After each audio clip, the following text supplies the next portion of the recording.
What if I told you that a single 2-minute conversation could put an extra $10,000 to $50,000 in your pocket this year? Here is the thing most people never realize. When you get a job offer, the company expects you to negotiate. In fact, hiring managers sometimes question whether they made the right choice when a candidate just accepts without pushing back. They wonder if maybe this person lacks confidence or does not understand their own value. Yet most job seekers feel so nervous about negotiating that they leave serious money on the table. Today, I'm going to share exact strategies that have helped people double their salaries and walk into negotiations feeling confident instead of terrified. Here's the first thing you need to understand. The fears keeping you from negotiating are almost always based on myths. The biggest one is that asking for more makes you look greedy. But think about it from the employer's perspective. They spent months searching for the right candidate. They interviewed dozens of people. They chose you. When you negotiate professionally, you demonstrate exactly the skills they want: leadership, communication, problem-solving, and self-advocacy. These qualities make them more confident in their decision, not less. Another fear is that the company will rescind the offer. Here is the reality. In nearly 1,000 hiring situations, only one offer was ever pulled back, and that was because the candidate became aggressive and demanding. When you approach negotiations with a collaborative tone, companies want to work with you. They have already decided you are their top choice. Now here is where it gets powerful. Before you discuss numbers, understand one critical principle. The first person to name a number often loses. When an interviewer asks about your salary expectations, most people stumble. They throw out a range like 75 to 85,000, but the recruiter only hears that lower number. Or worse, if they were budgeting much higher, they start questioning your experience since you are basically discounting yourself. So what do you do instead? You deflect. Turn the question around. Say something like this: I do not have a specific number in mind since I consider the entire compensation package. I am confident that if there is a mutual fit, we will reach a fair agreement. Can you share what you have budgeted for this role? Practice that until it sounds natural, because this single technique puts you in a much stronger position. But here is what most people miss entirely. Before you negotiate, you need absolute clarity on what actually matters to you. I am not just talking about money. I am talking about your non-negotiable values. Maybe you need flexibility because your commute would be brutal otherwise. Maybe growth opportunities matter more than a higher salary. Maybe you value mentorship and cannot thrive without strong leadership above you.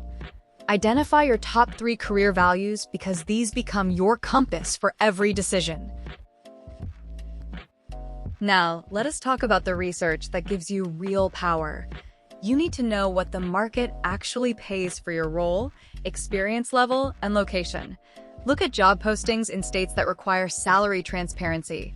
Use a cost of living calculator to adjust those numbers for where you live. Check salary websites and professional salary surveys published by recruiting firms. The more data points you collect, the more confidently you can justify your ask. And here is the key. Aim for the top of that market range. I call it your scary, audacious number.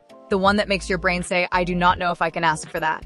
Because what feels huge to you is often completely reasonable from an organization's perspective. Here is where the magic happens. When you receive the verbal offer, do not accept on the spot. Express enthusiasm, but ask for everything in writing first. Say something like, thank you for the offer. This sounds promising. I need time to review the full details, including benefits. Can you send me the offer letter by email? I will get back to you within a few business days. This makes your offer official and gives you time to analyze the complete package. Now the total compensation includes way more than salary. There is base pay, bonuses, commission structures, paid time off, healthcare benefits, retirement matching, and sometimes equity. Each element is potentially negotiable. People have negotiated extra vacation days because they had more at their previous job. Others negotiated remote work arrangements that were priceless to them, even when salary could not budge. Someone asked for tuition reimbursement. Another negotiated a performance review at 6 months instead of waiting a full year.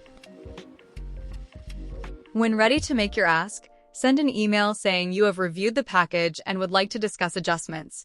In that conversation, lead with collaboration, not demands. Express genuine enthusiasm. Say something like, "I am confident we will set a start date soon. I just want to propose a few ideas." Then, present your request with objective justification. Not "I think I deserve more," but "I feel confident requesting this based on market research and the fact that I meet both minimum and preferred qualifications." After your request, here's a trick that separates amateurs from professionals. Stay silent. Get comfortable with the pause. The other person needs time to process. Resist every urge to fill that silence. Just wait.